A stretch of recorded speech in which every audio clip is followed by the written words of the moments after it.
Welcome to Calm Your Caveman, a podcast where we study the tools for anxiety mastery. I'm your host, Dr. Adriana Jarvis Twitchell, a specialist in anxiety mastery strategies.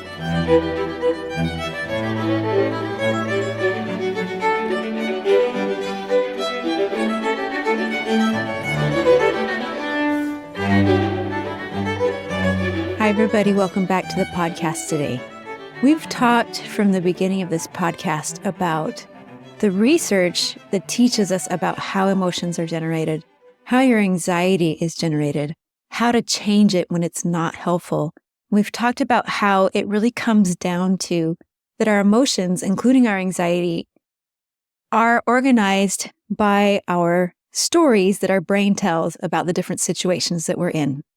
And specifically, when we're talking about anxiety, the stories that our brain tells have to do with the relationship between the demands in our situation and our resources. So just to sum up really briefly, one of the most important concepts that we've talked about so far, when you are in anxiety, it's because your brain is telling a story about your current situation, where it is seeing the demands in the situation as too much for your resources. If you want to have a different relationship with stress, where you don't have this threat response, this anxiety response, then that will happen if you can change your brain's story about your demands and resources. If instead of seeing the resources as not enough for the demands, if instead you can see your resources as sufficient for the demands in the situation, then you can switch out of anxiety. But unfortunately, just because we know that doesn't mean that we can wake up in the morning and say, hey, from now on, I'm going to have a new perspective. I'm going to see my demands as manageable. I'm going to see my resources as robust. I'm going to see that I can handle everything that I'm up against. It's not that easy. And why is it not that easy? Well, you can compare it to an iceberg. Our emotion generation process is like the little part of the iceberg that sticks up above the water. It's just this little sliver. And then underneath the water is this huge mass of an iceberg, which you could compare to the unconscious parts of our emotion generation and our anxiety generation. So there's only a little tiny bit of it that's conscious and that is directly controllable by our conscious brain. And then there's this huge mass of it under the water that's unconscious and super automatic.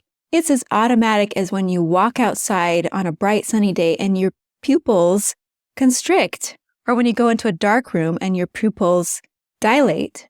You don't think about it. You don't decide, oh, I want my pupils to adjust to this light. It just happens. And that's how your appraisals or the stories that your brain tells about the situation that you're in, that's how automatic they happen a lot of the time. So quickly, milliseconds, we don't even know that we have generated a story, and yet we have. And they have to be that quick because we don't have time to sit there and think about how we're going to assess every situation. It has to be automatic. So we have this huge unconscious automatic portion of our emotion generation process that isn't directly obedient to our conscious brain. I like to compare it sometimes to having a pet dog. That pet dog, you don't directly control him 100%. You can't directly control all of his behaviors and actions. But what you can do is you can learn about how he functions, learn about how he operates, learn about how to influence that dog. And then you can have control and influence over that dog. It's not direct, but it's indirect by understanding how he operates. The same kind of thing can happen in our brains. We want to get to the point where we can change the default stories that our brains produce. If you're a person that tends to live in anxiety more of the time than you'd like to, that means that more of the time than you wish, your brain is generating stories where it's seeing your resources as not enough for the demands that you face. So if you want to rewire these default stories and train your brain like you would train a dog to see things a different way, then you need to use different strategies and tactics that work on this unconscious brain. You have to understand how your unconscious brain functions and operates and understand how to influence it, because it's not always as simple as simply deciding, I just want to see things differently now, right? So first of all, in the beginning of this podcast, we talked a lot about the latest research in emotion science and how it teaches us about how this unconscious part of our brain works, how our emotions are generated, how we go about changing them if we want to change our emotions. And then after those first episodes, we started delving into different strategies that actually work to influence your unconscious brain's appraisals, the stories and the perspectives that your unconscious brain generates. This is what we've been discussing so far. And so I've always tried to bring not only strategies that have worked for me personally, but strategies that have been shown in research to work for people across the board, that they work generally. These are types of things that tend to really train and influence your subconscious appraisals. So I'm going to bring a strategy today for us to look at that is one that you probably have not ever thought of. And it may sound totally random and like it wouldn't really work, but I'm bringing it today because it is backed up by research. So the strategy that I'm going to talk about today is knowing stories about your grandparents, great-grandparents, great-great-grandparents, knowing your family, intergenerational stories. This probably sounds pretty weird to you. Why would this help? Well, we're going to talk about it, but first I just want to bring out that studies have shown over and over that especially teenagers who know more family stories and are able to tell more details in those stories, more elaborate stories, more coherent family stories, that they have a lot of positive emotional effects from knowing these stories, including that they tend to have higher self-esteem, lower depression, and lower anxiety. And this also seems to help adults as well, studies have shown. Now, why in the world would knowing family stories have an influence on your anxiety? So going back to what we talked about just a second ago, your anxiety really comes from the stories that your brain tells about your demands and your resources. Why would knowing family stories change the way your brain tends to view your own resources and the demands that you face? Well, I'm going to give you a couple of examples to illustrate how it is that family stories can change the way your brain sees your own challenges. So first of all, I'm going to tell you a story about my great-grandfather, James Rue Tyler. I actually knew him. He died when I was a teenager. But my story about him begins in the 1920s. He was working in Los Angeles as an oil tool machinist. He was working for an oil company, taking care of their machines. And one day, the rag that he was using to clean one of these machines that had a lathe, the rag was sucked into the lathe, sucked his hand into the lathe, and his right hand was severely mutilated. Two of the fingers, the two middle fingers on his hand, were mutilated so badly that they had to cut them off at that first knuckle. So I remember meeting him as a little child, and he had a pinky finger and a pointer finger and a thumb. But these two middle fingers, they were cut off at the first knuckle, and he loved to joke around, and he would stick those two short fingers on his nostrils, and he would play with me, and he would say, I bet you can't stick your fingers up your nose this far. He was a real jokester. But anyway, after he had this accident and he had his fingers cut off, he couldn't work at that job anymore. And the unemployment compensation that he was getting wasn't enough to support his family. And so he had to make a career change at that point. Well, he had a crazy idea. He told my great-grandmother that he was going to start a banjo band. She had never heard of a banjo band. He had never heard of a banjo band. He had actually never really had any serious musical training. He was pretty much self-taught on the banjo. He'd had a couple of basic rudimentary lessons on the guitar and banjo so that he kind of knew how to read notes. But other than that, he had basically taught himself how to play the banjo. But he decided he was going to start giving banjo lessons and create a children's banjo band. And he did. He put up signs in music stores, ads in the newspaper. He started giving out scholarships in different newspaper contests. For example, there'd be a baby contest in the newspaper, and he'd give a banjo scholarship as a prize. And he started to mount a group of students and put together a band of little banjo players, and they would go around the area and play in churches, and they would play in movie theaters. Between the movies, they would appear as the special act between the different movies that were being shown at the theaters. And the banjo band started to grow and grow and grow. Soon it had 50 children in it, then it had 100 children in it, and I think it even got up to about 150 children at one point. They even played in the 1932 Los Angeles Olympic Games. They played as one of the variety shows in those games. And they even got to the point where they appeared in some Hollywood movies. And maybe one of the most remarkable things about this feat that he accomplished of starting this new business was that he started it in 1929, which was the year of the stock market crash and the beginning of the Great Depression. So you would think that that would be a terrible time to start a new business that involved music lessons. He used to charge the family $6 a month for 4 half-hour lessons, and the families also had to buy a banjo and a music book. But he was able, with his charisma and his advertising, to put together a large banjo band, and the people loved having their children appear and perform in this band. Well, how is it that this story makes a difference in my life? Well, I, at age 48 last year, decided that I wanted to start an anxiety management podcast. I'm a musician. I haven't ever done podcasting before.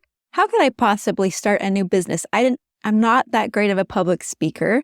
I didn't know anything about recording, about editing, about sound engineering, about marketing, about making a website, all of these different things.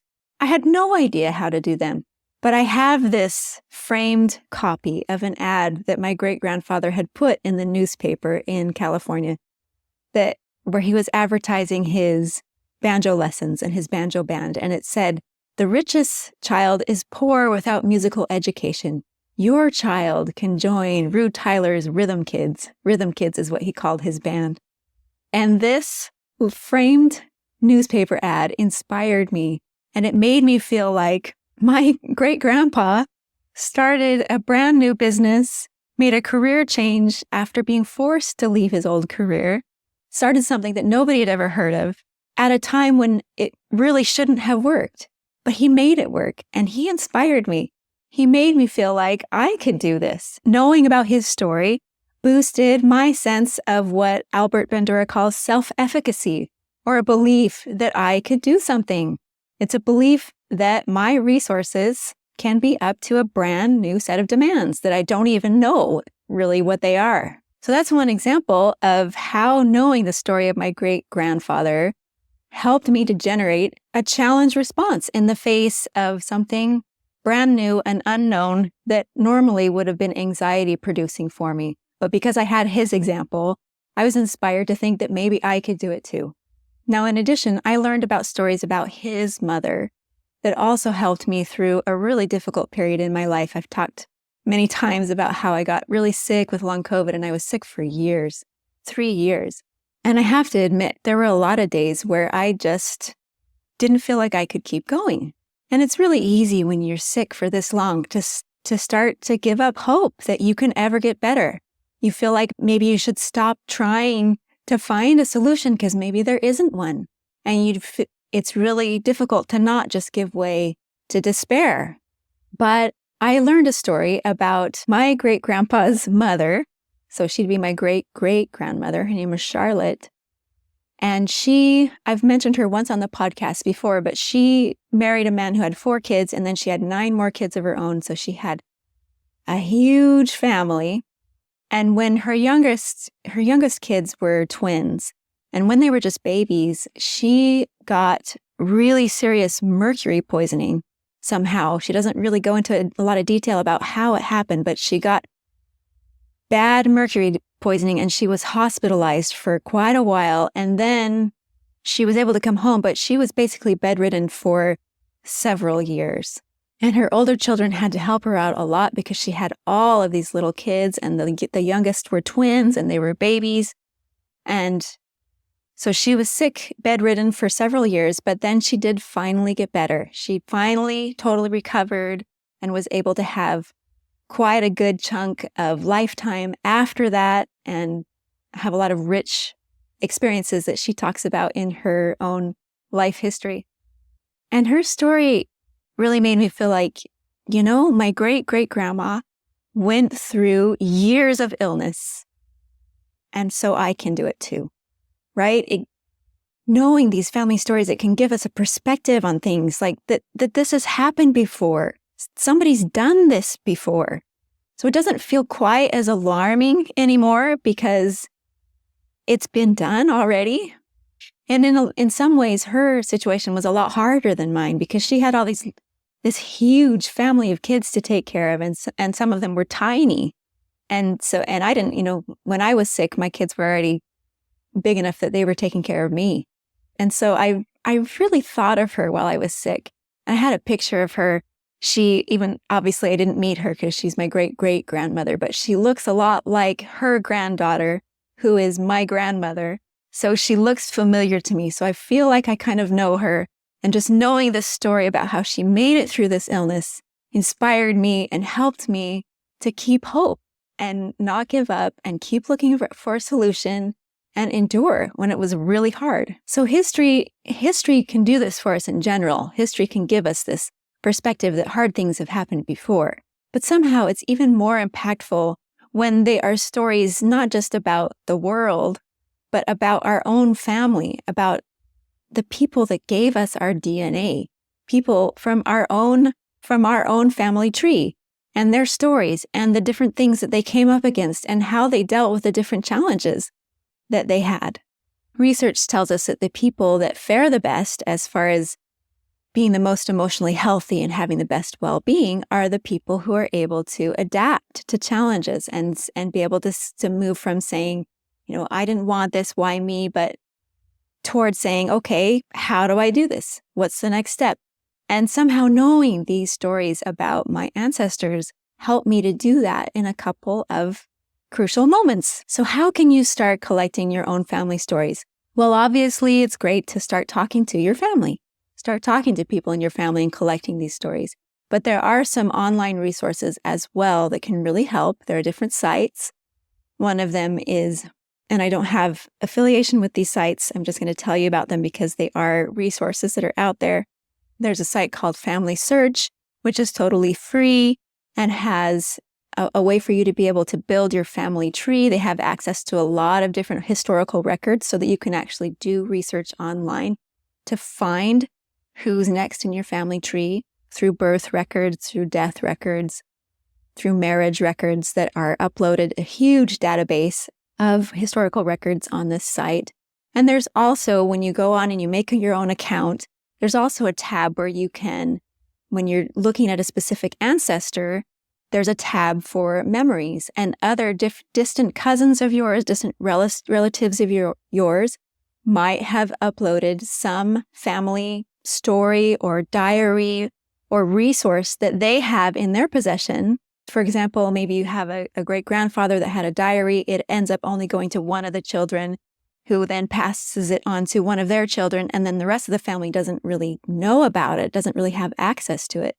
But a lot of these resources have been already uploaded online by your extended family, and you can end up finding out these different family stories through clicking on this Memories tab. And by the way, I'll put links to all these resources in the show notes so you can find them. Another website that has a lot of resources to be able to find your family stories is ancestry.com. That one is paid, but they have also a huge database. And so these different sites can help you to begin to build your family tree, even if you don't have diaries and other things that give more details about the stories of your family. Just knowing already the birth date and the death date and the places of these different events and the marriage place and seeing how many children they had, this already starts to give you an idea, some aspects of their story. For example, somebody who was born in England but then died somewhere in America, and you see that they had a first wife who died and then they married again and then they had so many children, and some of these children died in infancy and things like that. So you start to be able to understand a little bit more about this person and about their story. So that's a place to start. So I just wanted to tell you about this strategy. It's not something that most of us would think would really have any kind of influence on our anxiety. And when you say it, it doesn't seem like, why would I engage in that? Why would that actually change the way that I feel in my day-to-day? But it goes back to this image of the iceberg and your unconscious emotion generation. And research shows that this helps. This helps people to have less anxiety. So just encourage you to start your family tree and start learning your family stories and see how that changes your image of yourself and the way that you can deal with life. So thanks for joining me today. Now we will have our kindness narrative, so stay tuned. And remember, if you haven't shared your kindness narrative yet, we'd really love it if you would. It's such a kind gift for you to share it with all of us. You can share it in either audio or written form and send it to me by email or on Instagram. And the details will come on after this kindness narrative. Thanks again for listening.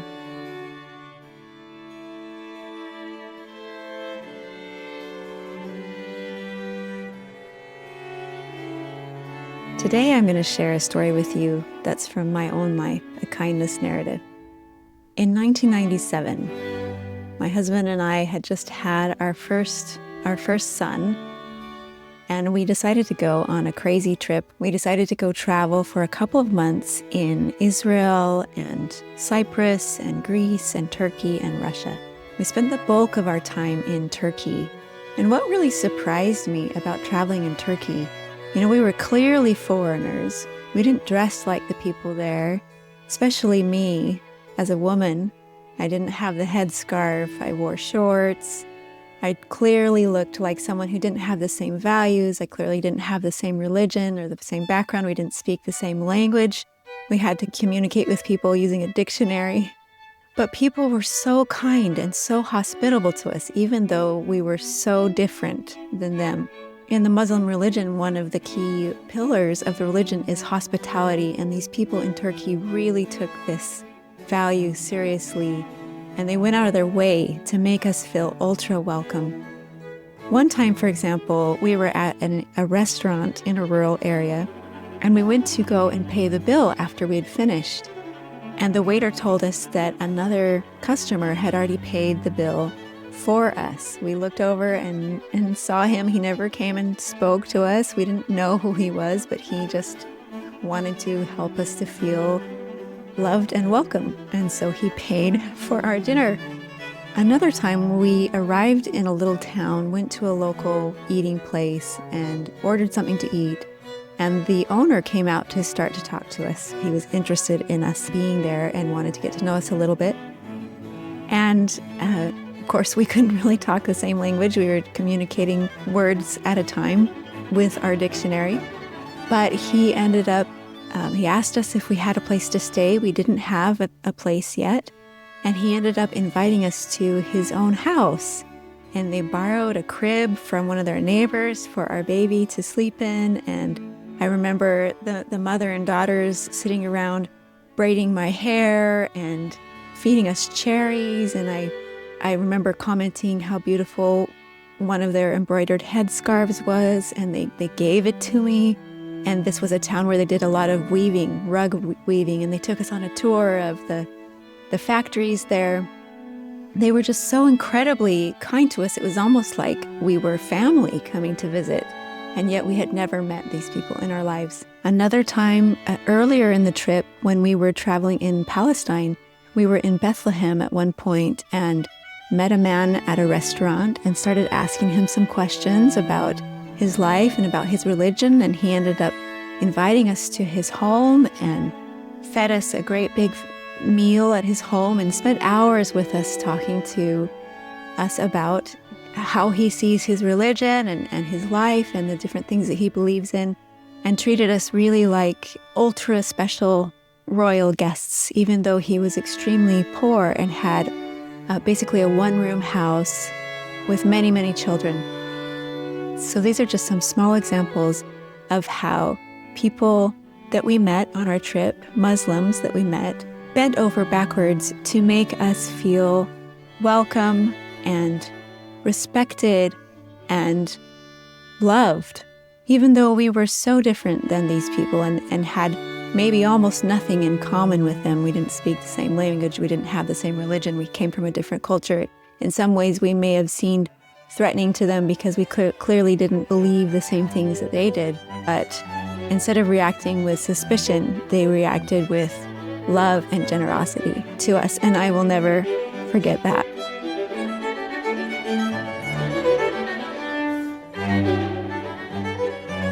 Thanks for joining me today.